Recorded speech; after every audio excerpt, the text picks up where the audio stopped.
Hey guys, so today I received an order from Aquarium Co-op and I want to unbox it and show you guys why I ordered what I did and how it's going to help me with breeding fish. So I'll get to opening it and stay tuned. There's a little update in this tank that you'll like to see at the end of the video.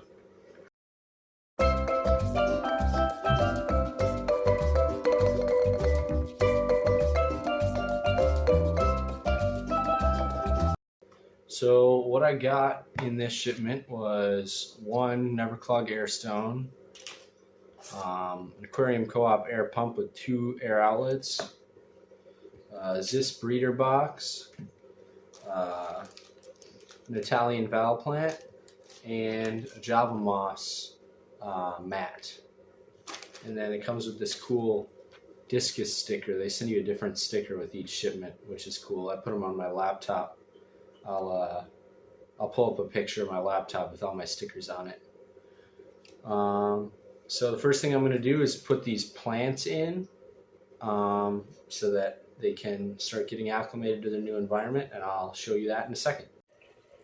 So if you watched the previous video, you know that I got about, I believe, 15 baby guppies out of this tank, but I also lost 4 of the 5 adults.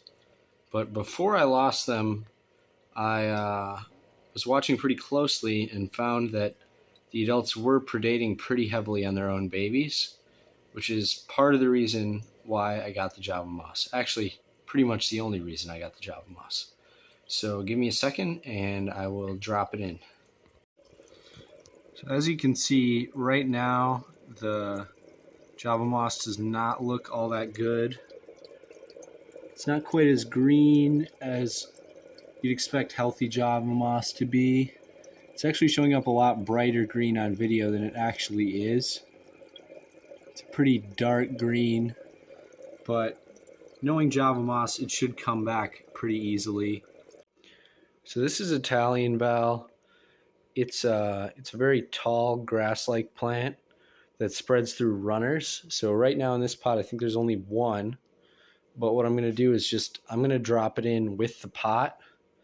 And as the plant grows, it should just drop runners right out of the pot and start planting itself into the substrate down here.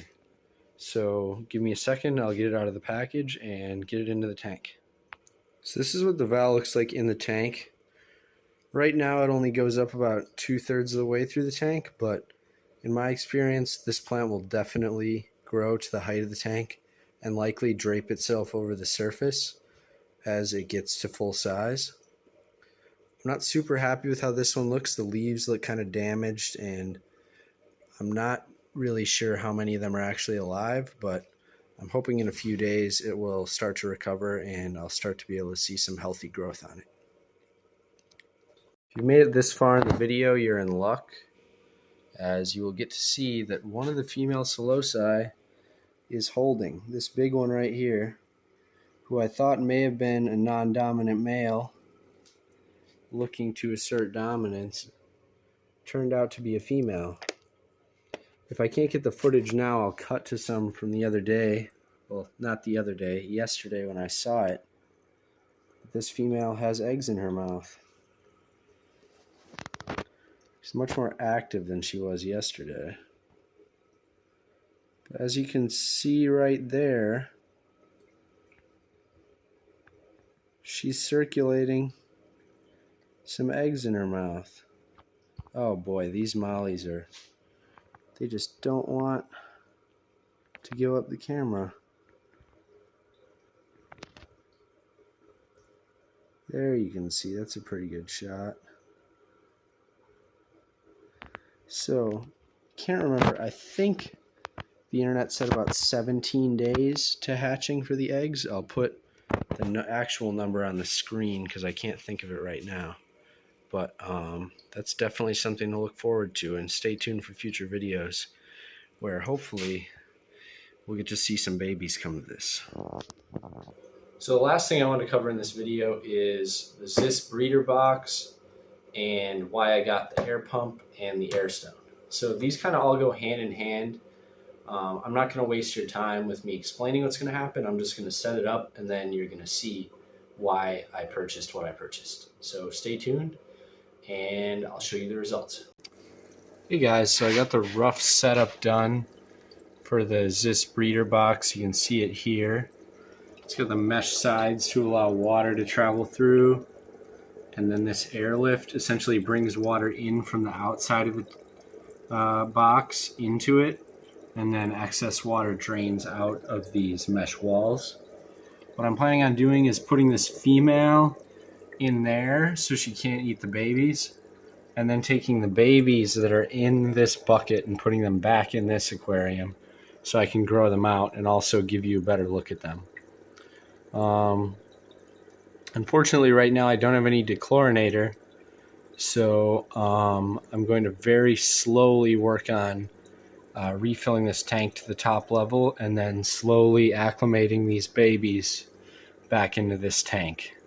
So stay tuned and I will get right on that. So after putting this female in, I realized that it might stress her out considering her size to be in such a small container, so I decided instead to move all the baby guppies in here instead. As you can see, they're all still pretty tiny. There are 2 albinos in here. One of them's right there, and the other one, I'm not sure where the other one is, but maybe right there. There you go. There's 1 albino. There's 2. So I'm going to put some baby brine in there and let you see them eat, and we'll close out the video. So as you can see now, we have tons of baby brine circulating within the breeder box.